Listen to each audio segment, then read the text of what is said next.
متاثر نہ کرنا.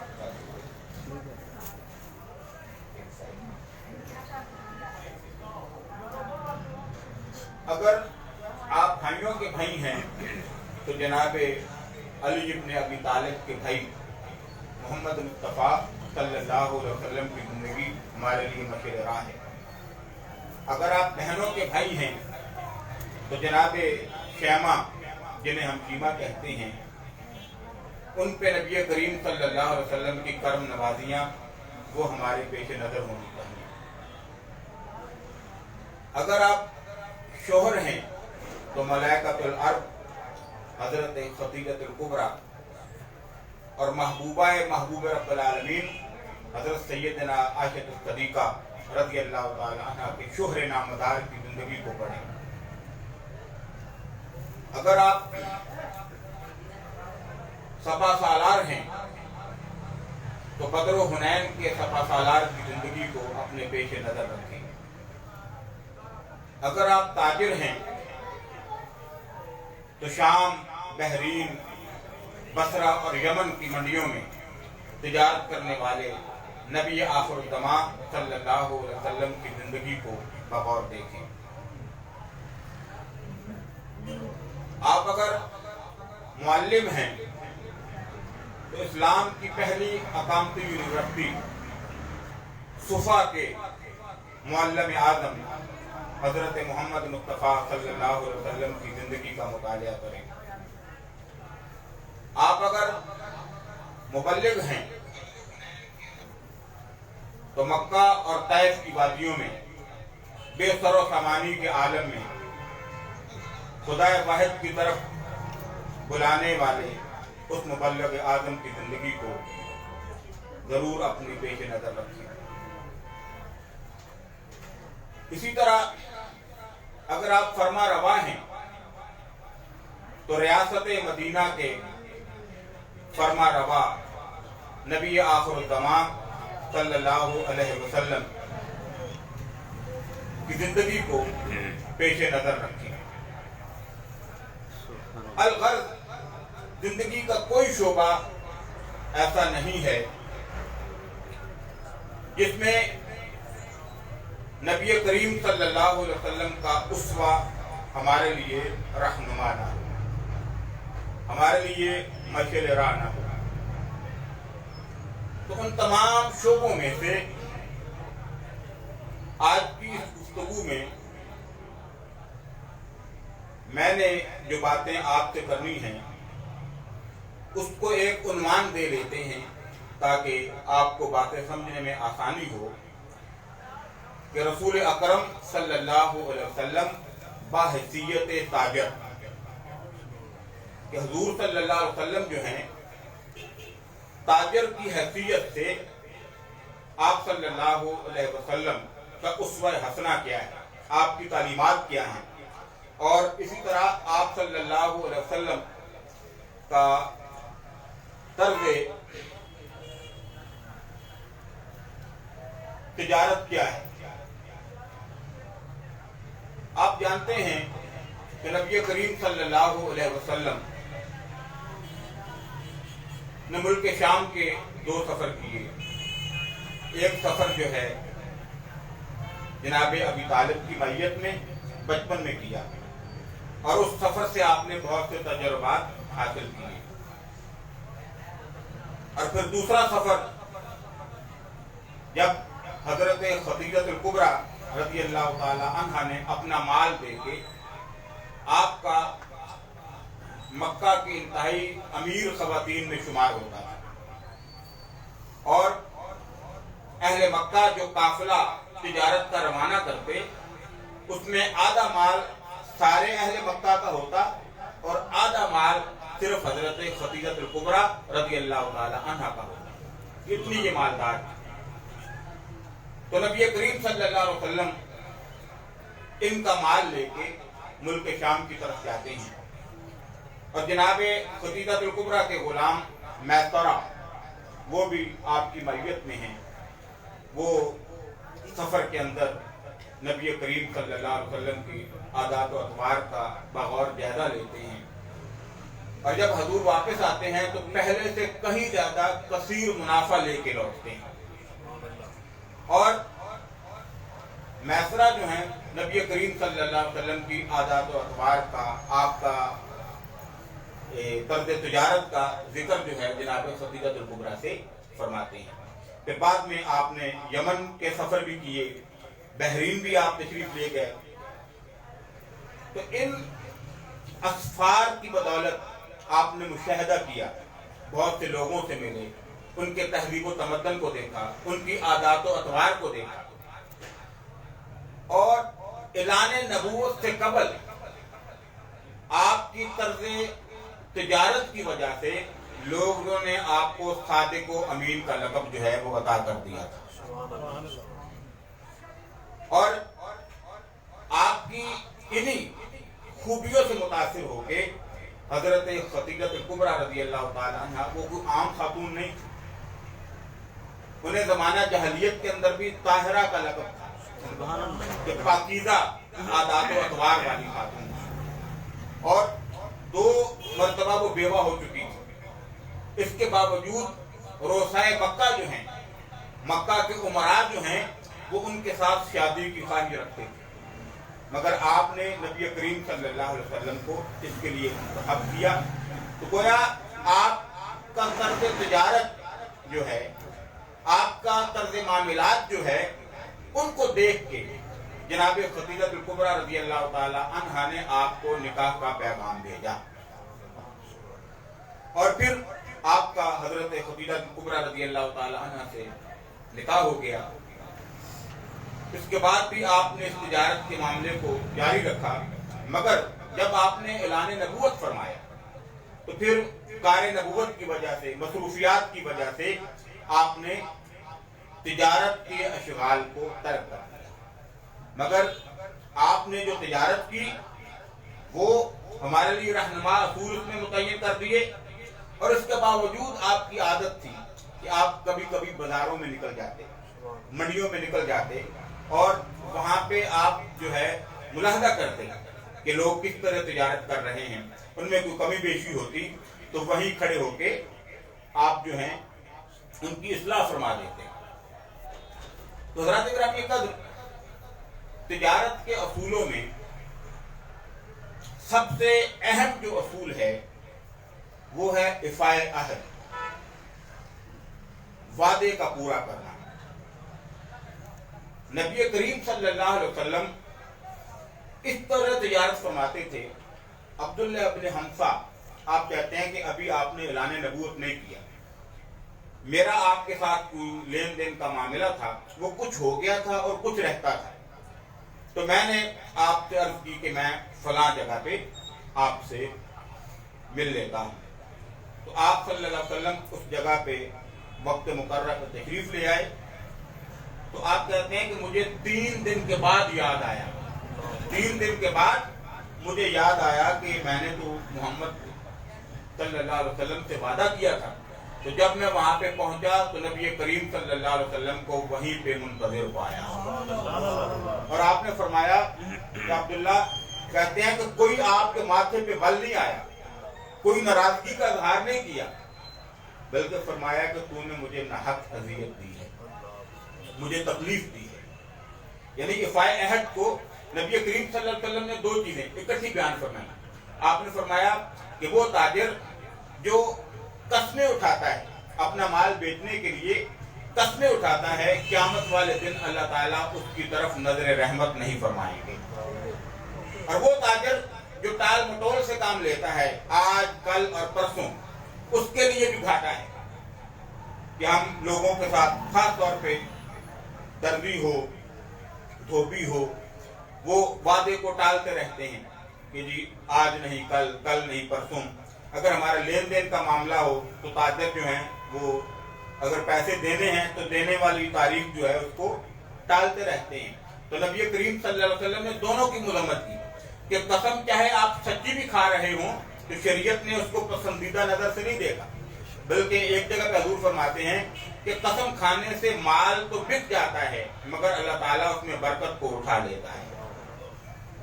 تو قسم کھانا اور وعدہ خلافی کرنا یہ نبی کریم صلی اللہ علیہ وسلم کو پسند نہیں تھا. تو ہمیں چاہیے کہ ہم جب کاروبار کر رہے ہوں تو ان چیزوں کا خیال رکھیں کہ اگر آپ کا مال 1 نمبر بھی ہے تو اگر آپ مسلسل 1 نمبر مال بیچیں گے تو آپ کی ساکھ بن جائے گی. آپ کو پھر اپنا مال بیچنے کے لیے قسم اٹھانے کی ضرورت نہیں رہے گی. اس معاملے میں آپ مجھ سے زیادہ تجربہ رکھتے ہیں. تو نبی کریم صلی اللہ علیہ وسلم نے پہلی بات افاء عہد کہ وعدے کا خیال کرو، یہ تجارت کے بنیادی اصولوں میں سے ایک اصول ہے. دوسرا، حضرت صاحب جب مسلمان ہوئے تو صحابہ کرام نے ان کی تعریف کی تو نبی کریم صلی اللہ علیہ وسلم مسکرا پڑے اور فرمانے لگے کہ میں صاحب کو تم سے زیادہ بہتر جانتا ہوں. تو پھر حضرت صاحب بول پڑے کہ نبی کریم صلی اللہ علیہ وسلم اعلان نبوت سے قبل میں کاروبار میں ان کا پارٹنر تھا، مشترکہ کاروبار کرتے تھے اور رسول اللہ صلی اللہ علیہ وسلم ہر معاملے کو صاف صاف رکھا کرتے تھے. یعنی بطور پارٹنر کوئی چیز مجھ سے پوشیدہ نہیں رکھتے تھے، کوئی چیز مجھ سے چھپاتے نہیں تھے. ہر معاملے کو آپ صاف صاف رکھا کرتے تھے اور ہر معاملے کو اچھی طرح نپٹایا کرتے تھے. یعنی یہ اعلان نبوت سے قبل آپ صلی اللہ علیہ وسلم اس طرح آپ نے تجارت فرمائی. اور اسی طرح کچھ ایسی چیزیں ہیں حدیث پاک میں آتا، حضور فرماتے ہیں کہ جو ایماندار تاجر ہے، جو صادق تاجر ہے، سچا تاجر ہے، قیامت والے دن اللہ تعالیٰ اس کا حشر جو ہے وہ نبیوں کے ساتھ فرمائے گا. اور انبیاء بالعموم تجارت کرتے رہے. حضور فرماتے ہیں کہ تمام انبیاء نے بھی بکریاں چرائی ہیں، میں نے بھی بکریاں چرائی ہیں، اجرت تھی. مگر اچھا بکریاں چرانے میں حکمت کیا ہے؟ سیرت نگاروں نے لکھا ہے کہ بکری جو ہے ایک ایسا جانور ہے کہ اس کو چرانے والا جو ہے اس کے اندر تحمل کی صفت پیدا ہو جاتی ہے. وہ کیوں کہ بکری جو ہے وہ شریر جانور ہے، بھاگ کے کبھی ادھر کبھی ادھر، کبھی اس فصل میں کبھی اس فصل میں. اور دوسرا، اس کو سزا دینا ممکن نہیں ہے کہ جسم اس کا کمزور ہے کہ آپ ایک بڑا سوٹا لے کے اونٹ کو تو پھینک سکتے ہیں، بھینس اور بیل کو تو آپ مار سکتے ہیں، مگر اس کے ساتھ آپ بکری کو سزا نہیں دے سکتے کیونکہ یہ کمزور ہے. تو اس لیے اللہ رب العزت نے تمام انبیاء سے یہ کام کروایا کہ وہ بکریاں چراتے تھے. صحابہ نے پوچھا یا رسول اللہ آپ بھی؟ آپ نے فرمایا کہ ہاں میں بھی فلاں قبیلے کی بکریاں چراتا رہا. مگر اس پہ یہ یاد رکھیے گا حضور صلی اللہ علیہ وسلم کو چرواہا کہنے کی اجازت نہیں ہے. حضور نے بکریاں چرائی ہیں. جب مولانا مودودی نے یہ بات لکھی تھی نا کہ عرب کے ایک چرواہے نے کائنات کی کایا پلٹ ڈالی تو علماء نے ان کا تعاقب کیا تھا. اللہ فرماتا ہے یا ایھا الذین آمنوا لا تقولوا رائنا وقولوا انظرنا واسمعوا وللکافرین عذاب الیم. کہ جب یہود نے رائنا کہا، صحابہ بھی رائنا کہتے تھے، مگر صحابہ جب رائنا کہتے تھے تو اس سے مراد یا رسول اللہ ہماری رعایت فرمائیں، یا رسول اللہ ہم پہ نظر کرم فرمائیں. اس رائنا کی آڑ کے اندر یہودیوں نے آپ کی توہین کی تو اللہ تعالیٰ نے فرما دیا کہ میرے صحابہ رائنا نہ کہا کرو، انظر نہ کہا کرو. مطلب کیا کہ دو حرف جس کا ایک اچھا معنی ہو ایک برا معنی ہو، اللہ تعالیٰ اس حرف کو بھی اپنے محبوب کے لیے استعمال کرنے کی اجازت نہیں دیتا کہ بس محبوب پہلے ہی غور سے سنو کہ یہ بھی نہ کہنا پڑے. تو نبی کریم صلی اللہ علیہ وسلم اسی طرح پھر آپ نے تجارت کی، انبیاء بھی تجارت کرتے رہے. اور اسی طرح حدیث پاک میں آتا ہے حضور فرماتے ہیں کہ تجارت اللہ تعالیٰ نے کائنات کے اندر رزق کے 9 حصے جو ہیں وہ تجارت میں رکھی. 10 حصوں میں سے 9 حصے جو ہیں وہ تجارت میں ہیں اور 1 حصہ جو ہے بقیہ تمام کاروبار کے اندر ہے. یعنی تجارت اتنا برکت والا کام ہے اور کار انبیاء ہے، نبیوں کا پیشہ ہے تجارت کرنا. اور اسی لیے حضور فرماتے ہیں کہ جس نے جو صادق تاجر ہے، جو ایماندار اور سچا تاجر ہے، قیامت والے دن اس کا حشر جو ہے اللہ کے نبیوں کے ساتھ ہوگا. تو جہاں اتنی فضیلت ہے وہاں کچھ چیزیں ایسی ہیں کہ انسانی جبلتوں سے ان کا تعلق ہے تو وہ شروع سے ہی انسان کے ان معاملات میں در آئی ہیں. تو نبی کریم صلی اللہ علیہ وسلم جو ہیں وہ نبات تھے. آپ جانتے تھے کہ یہ چیزیں جو ہیں یہ اس چیز میں موجود ہیں، تو آپ نے گاہے بگاہے ان کی نشاندہی کی اور اس کی اصلاح فرمائی. تجارت کے اندر ایک چیز ہے احتکار، ذخیرہ اندوزی. ذخیرہ اندوزی کیا ہے کہ جب کسی شے کی لوگوں کو بہت زیادہ ضرورت ہو تو تاجر اس شے کو روک لے تاکہ روکوں گا مارکیٹ میں قلت پیدا ہوگی، طلب اور رفت کے فرق کی وجہ سے اس کی قیمت اوپر چلی جائے گی. جیسے ہمارے ہاں آٹا اور چینی والا معاملہ آپ کو معلوم ہے، اس حکومت میں بھی ہوا، اس سے پچھلی حکومت میں بھی ہوا. پیٹرول کا معاملہ آپ کو پتا ہے، جب قیمت بڑھنے کا دن ہو تو ایک دن پہلے پیٹرول والے جو ہیں پیٹرول دینا بند کر دیتے ہیں کہ جو ذخیرہ ہے وہ کل زیادہ قیمت پہ نکل جائے گا. تو ذخیرہ اندوزی جو ہے، حضور فرماتے ہیں کہ ذخیرہ اندوز وہی ہو سکتا ہے جو خاطی ہے، جو گناہگار ہے. اور ذخیرہ اندوزی حرام ہے. حضور فرماتے ہیں کہ جس نے 40 روز کے لیے کسی چیز کی ذخیرہ اندوزی کی کہ اس کی قیمت بڑھ جائے، آپ فرماتے ہیں کہ اب اگر وہ اس سارے مال کو صدقہ بھی کر دے تو اس بدریتی کا کفارہ جو ہے وہ ادا نہیں ہوتا. یعنی 40 دن تک اس نے مال کو روکا تاکہ قیمت بڑھے پھر میں اس کو سیل کروں.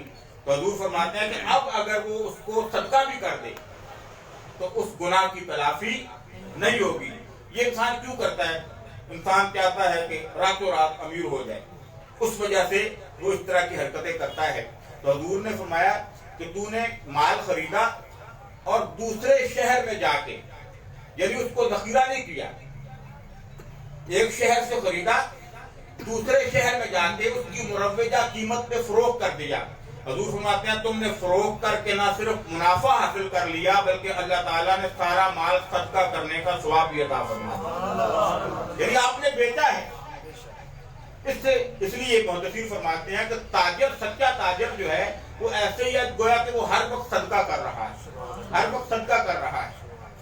اور اسی طرح حدیث پاک میں آتا ہے، حضور صحابہ کے ساتھ بیٹھے ہوئے تھے تو ایک موٹا شخص جو ہے وہ دکان میں گھس گیا. تو صحابہ نے اس کو دیکھا اور کہنے لگے کاش اس کا یہ بیدار ہونا، اس کا یہ صبح صبح اٹھنا اللہ اور اس کے رسول کے راستے میں ہوتا ہے کہ یہ کاروبار میں دکان میں گھس گیا ہے. میرے آقا نے فرمایا کہ ایسے نہ کہو. اگر یہ اس ارادے سے کہ میری اولاد کسی کی محتاج نہ ہو، اس ارادے سے کہ میں اپنے بچوں کو رزق حلال کھلاؤں، اس ارادے سے اگر گیا ہے تو اس کا یہ جانا جو ہے یہ اللہ کے راستے میں ہی ہے. یہ دنیا نہیں ہے، تجارت دنیا نہیں ہے. اسلام دین اور دنیا کے دو تصور پیش نہیں کرتا. اسلام یہ کہتا ہے کہ دنیا کو ایسے گزارو جیسے دین چاہتا ہے. بس جب تم دنیا کو ایسے گزارو گے تو وہ دنیا جو ہے وہ بھی دین بن جائے گی، وہ بھی دین کا حصہ بن جائے گی. تو نبی کریم صلی اللہ علیہ وسلم نے ذخیرہ اندوزی سے منع کیا. ذخیرہ اندوزی کے ساتھ ساتھ حضور صلی اللہ علیہ وسلم کبھی کبھی منڈی تشریف لے جایا کرتے تھے، دیکھتے تھے کہ تجارت کیسی ہو رہی ہے. ایک دن آپ تشریف لے گئے تو ایک بندہ گندم کا ڈھیر لگا کے اس کو فروخت کر رہا ہے. تو نبی کریم صلی اللہ علیہ وسلم نے اپنا ہاتھ جو ہے اس ڈھیر کے اندر داخل کیا تو آپ کے ہاتھوں کو نمی لگ گئی. تو آپ نے فرمایا کہ یہ کیا ہے؟ وہ تاجر شرمندہ ہوا، یا رسول اللہ یہ تھوڑی سی نمی ہے. تو آپ نے فرمایا کہ اگر یہ نمی ہے تو اس کو اوپر ڈالو، اس کو اوپر کرو تاکہ خریدنے والا جو ہے وہ دیکھ لے. اور پھر آپ نے فرمایا کہ کسی تاجر کے لیے یہ جائز نہیں ہے کہ جس جنس کو وہ فروخت کر رہا ہے اگر اس میں کوئی عیب ہے تو وہ خریدار کو بتائے نہ. آپ فرماتے ہیں کہ یہ اس کے لیے جائز نہیں ہے.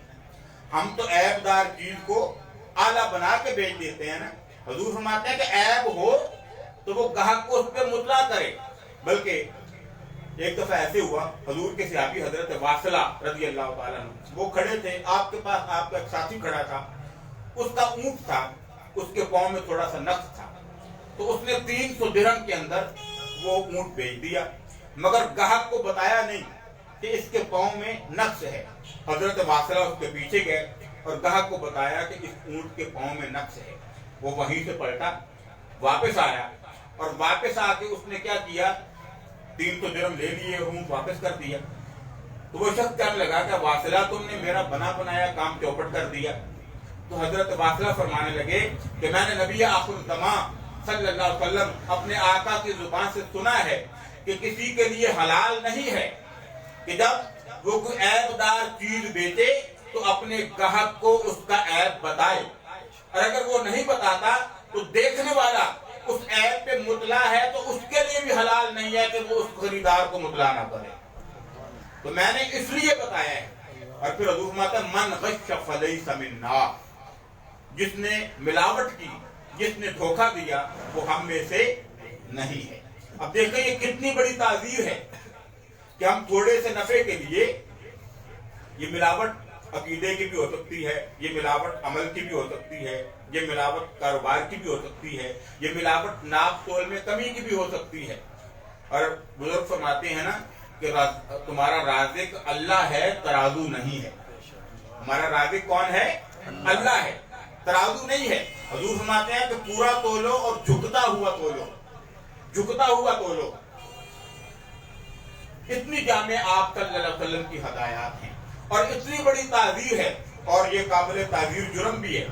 ناپ تول میں کمی کرنا جو ہے, آپ کی ریاست بھی اس معاملے میں آپ کو مجرم سمجھتی ہے اگر کوئی بندہ ناپ تول میں کمی کرتا ہے. اور حضور کیا فرما رہے ہیں, یہ مورل ایڈ ہے, اخلاق, یہ جو ہے مورل پنشمنٹ ہے, اخلاقی سزا ہے. حضور فرماتے ہیں من غش فلیس منا, جس نے ملاوٹ کی, کاروبار میں دھوکہ دہی کی, حضور فرماتے ہیں اس کا ہمارے ساتھ کوئی تعلق ہی نہیں ہے, اس کا ملت محمدیہ کے ساتھ کوئی تعلق ہی نہیں ہے. جس نے کاروبار میں دھوکہ دیا, جس نے ملاوٹ کی. تو نبی کریم صلی اللہ علیہ وسلم نے اس میں کیا ہے, دیکھیں کہ تھوڑا سا فائدہ ہے مگر نقصان کتنا ہے. آج ہماری دعائیں قبول کیوں نہیں ہوتی, ہماری آہیں نارسا کیوں ہیں. کبائر صحابہ میں حضرت صاحب کا شمار ہوتا ہے. یا رسول اللہ کوئی ایسا وظیفہ بتائیں کہ میری دعا قبول ہو جایا کرے. تو حضور نے کیا فرمایا, حضور نے فرمایا کہ جو ہے اکل حلال کو لازم کر لو, حلال کے لقمے کو لازم کر لو, اللہ تعالیٰ تمہاری ہر دعا کو قبول فرمائے گا. اور وہ حدیث پاک حضور فرماتا ہے میرے صحابہ, وہ بندہ جس نے کھایا ہے وہ بھی حرام کا ہے, بچوں کو کھلایا ہے وہ بھی حرام کا ہے, پیا ہے وہ بھی حرام کا ہے, بچوں کو پلایا ہے وہ بھی حرام کا ہے, پہنا جو ہے وہ بھی حرام کا ہے, پہنایا جو ہے وہ بھی حرام کا ہے. اب وہ اللہ کی بارگاہ میں آ جاتا ہے اور گر گرا کے دعا مانگتا ہے. میرے صحابہ مجھے بتاؤ اللہ اس کی دعا کو کیسے قبول کرے, اس کی دعا کو کیسے قبول کرے. اور اس کے برعکس وہ بندہ جس نے کھایا بھی حلال کا ہے, بچوں کو بھی حلال کا کھلایا ہے, خود بھی حلال کا پہنا ہے, بچوں کو بھی حلال کا پہنایا ہے, خود بھی حلال کا پیا ہے, بچوں کو بھی حلال کا پہنایا ہے, جب وہ بندہ مسجد میں آتا ہے اور اللہ اکبر کی صدا بلند کرتا ہے اور سبحان ربی العظیم کہتا ہے, سبحان ربی الاعلیٰ کہتا ہے, تو میرا اللہ فرماتا ہے کہ میرے فرشتوں گواہ رہ جانا, یہ وہ بندہ ہے جس نے حلال کھایا ہے, حلال کھلایا ہے, حلال پہنا ہے, حلال پہنایا ہے, حلال پیا ہے, حلال پلایا ہے. اب اس حال میں یہ میری بارگاہ میں آیا ہے, جبین نیاز کو جھکا کے کبھی سبحان ربی الاعلیٰ کہتا ہے, کبھی سبحان ربی العظیم کہتا ہے. اے میرے بندو, اے میرے فرشتوں, میں اس کے اعلیٰ کہنے کا محتاج نہیں ہوں, میں اس کے عظیم کہنے کا محتاج نہیں ہوں, میں اس کے بڑے کہنے کا محتاج نہیں ہوں. یہ مجھے بڑا کہے یا نہ کہے میں تو ہوں ہی بڑا, یہ مجھے عظیم کہے یا نہ کہے میں تو ہوں ہی عظیم, یہ مجھے اعلیٰ کہے یا نہ کہے میں تو ہوں ہی اعلیٰ. مگر جس حال میں یہ آ کے مجھے اعلیٰ کہہ رہا ہے, جس حال میں یہ آ کے مجھے عظیم کہہ رہا ہے, اے فرشتوں گواہ رہ جانا, میں اس کو بھی اور اس کی ذریت کو بھی اعلیٰ بنا دوں گا, اس کو بھی اور اس کی اولاد کو بھی عظیم بنا دوں گا. یعنی جب حلال کھا کے آئے گا تو پھر کیا ہوگا, عشق کی ایک جست نے قصہ کیا تمام, اس زمین و آسماں کو بے قرار سمجھا تھا میں. تو حضرات گرامی قدر, اس سے آپ اندازہ لگائیں کہ اکل حلال حلال کا لقمہ، رزق حلال جو ہے وہ کس قدر اہم ہے۔ تو نبی پاک نے فرمایا من غش فلیس منا، جس نے ملاوٹ کی وہ ہم میں سے نہیں ہے۔ تو احتکار کی بات ہو گئی، ذخیرہ اندوزی کی، ملاوٹ کی بات ہو گئی، اور آخر میں ایک بات جو ہم پہ بڑی ناگوار گزرتی ہے اور ہم اپنی دکانوں پہ لکھتے ہیں کہ نو ریٹرن، خریدا ہوا مال واپس یا تبدیل نہیں ہوگا، یہ ہم اپنی دکانوں پہ بالعموم لکھ کے لگاتے ہیں، جبکہ ماڈرن ورلڈ کے اندر تو اب معاملات اور ہوتے ہیں۔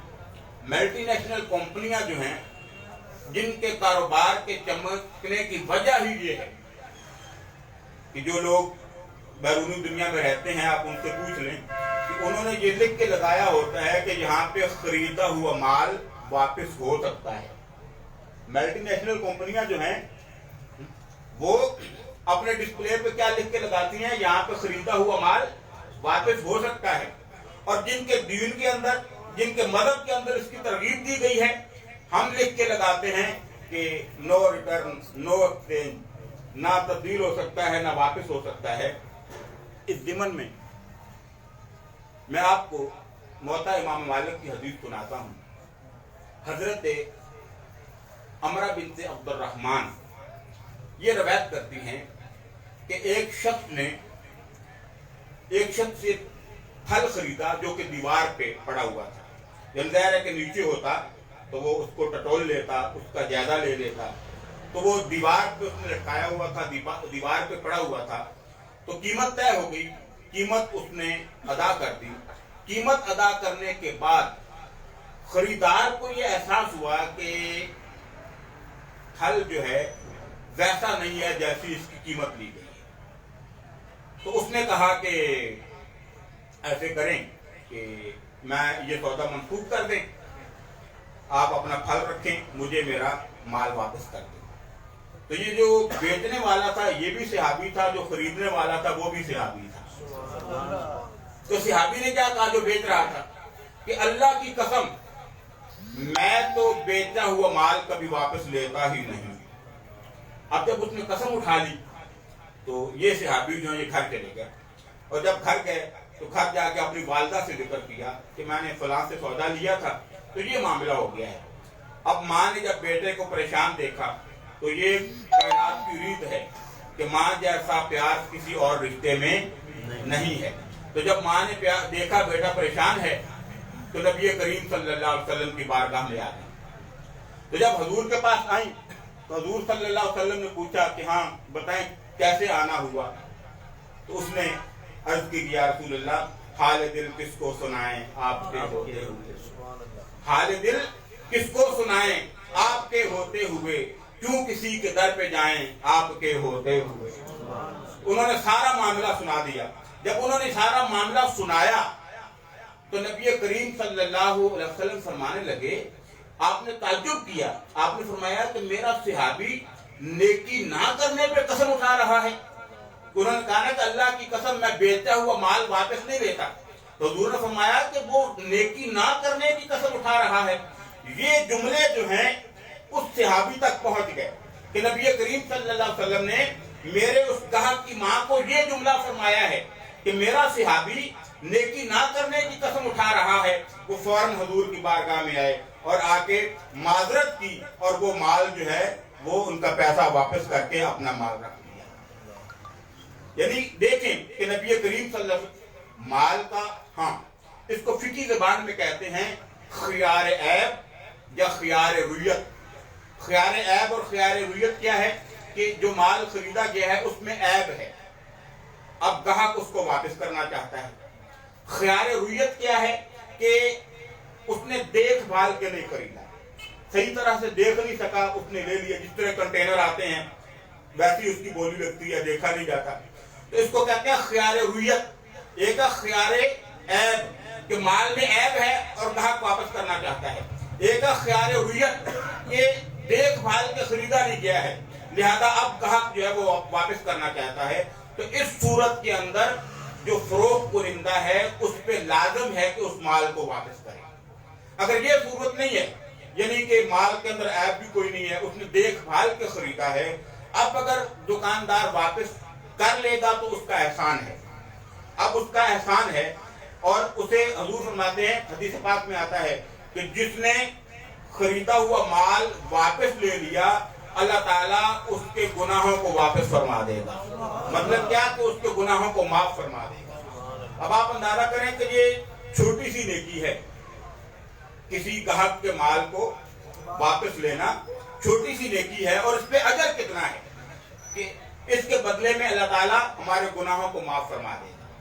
تو حضرات گرامی، نبی کریم صلی اللہ علیہ وسلم کا حیثیت تاجر، حضور کا اسوہ، حضور صلی اللہ علیہ وسلم کا طرز تجارت، میں اس کی چند ایک کوشش جو ہیں، جتنا مجھے وقت دیا گیا تھا اس کے مطابق چند ایک باتیں جو ہیں وہ میں نے آپ کو سمجھانے کی کوشش کی ہے۔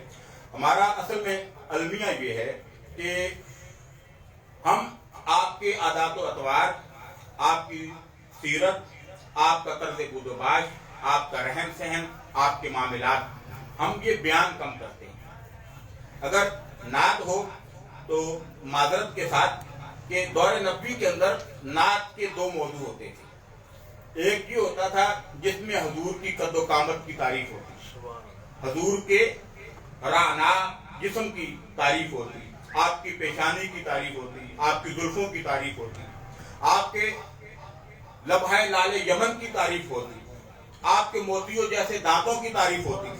مگر اس سے زیادہ کلام آج بھی میں دعوت فکر دیتا ہوں کہ اس دور کے کلام کو پڑھا جائے تو زیادہ موضوع جو تھا حضور کے عفو درگزر کا ذکر ہونا، حضور صلی اللہ علیہ وسلم کی شان کریمی کا ذکر ہونا، حضور کے عفائے عہد کا ذکر ہونا، یعنی حضور کے معاملات کا ذکر کہ آپ نے زندگی کیسے گزاری ہے، آپ نے لوگوں کی تربیت کیسے کی ہے۔ اب ہم نے ایک موضوع جو ہے اس کو تو رکھا ہوا ہے کہ حضور کے وجود کی، حضور کے قد و قامت کی، بے شک یہ تعریف بڑی اعلیٰ تعریف ہے، بے شک اس میں بھی جو ہے ہمیں لذت ملتی ہے، مگر نعت کے اندر تبلیغ، کہ نعت کے اندر حضور صلی اللہ علیہ وسلم کے اوصاف حمیدہ بیان کرنا، آپ کا طرز معاشرت بیان کرنا، وہ مفقود ہوتا جا رہا ہے، بلکہ کم ہوتا جا رہا ہے۔ دور حاضر کے اندر اگر آپ دیکھیں، تھوڑا سا پیچھے میں جانا پڑے گا کہ علامہ اقبال کے ہاں چند ایک مثالیں ملتی ہیں، حفیظ جلندری کے ہاں اس طرح کا کلام ملتا ہے، مولانا الطاف حسین حالی کے ہاں جو کہ میں نے نمونے کے طور پہ شروع میں پڑھا، ان کے اندر یہ چیزیں ملتی ہیں کہ حضور صلی اللہ علیہ وسلم کے اوصاف کا ذکر ہو کہ وہ نبیوں میں رحمت لقب پانے والا، مرادیں غریبوں کی بر لانے والا، وہ اپنے پرائے کا غم کھانے والا، مصیبت میں غیروں کے کام آنے والا۔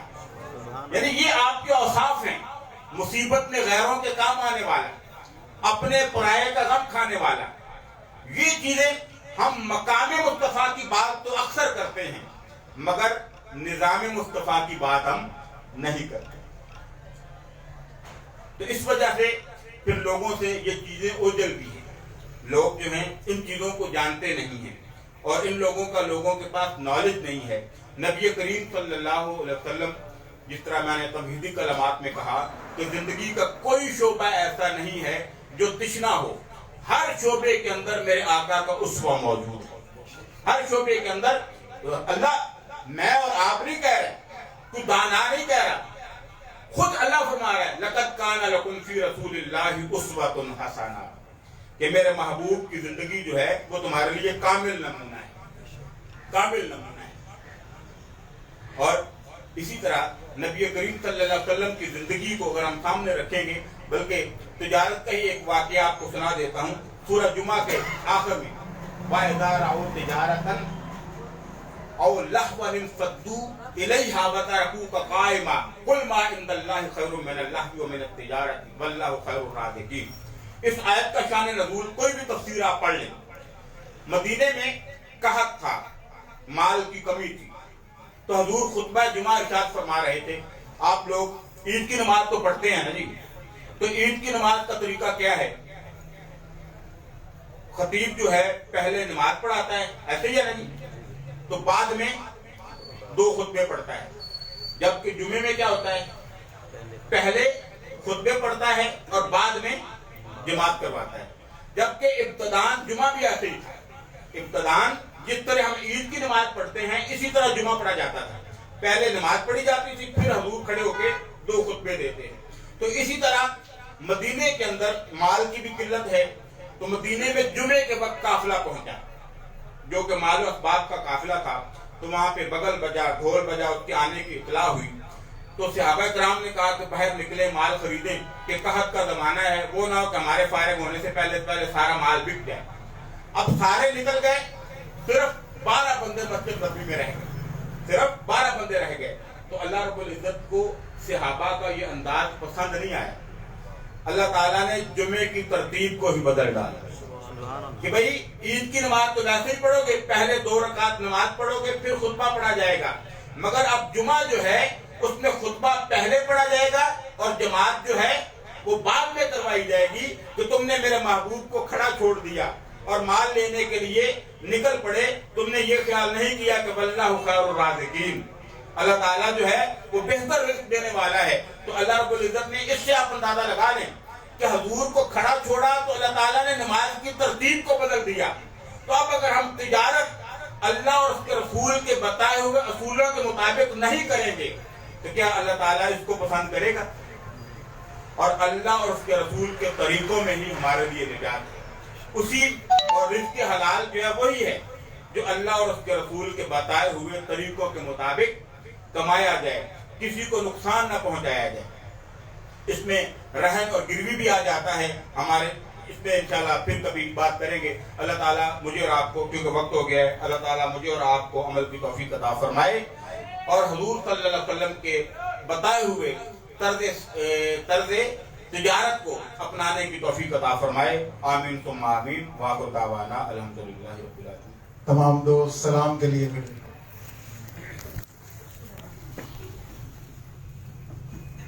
مصطفیٰ جانے رہا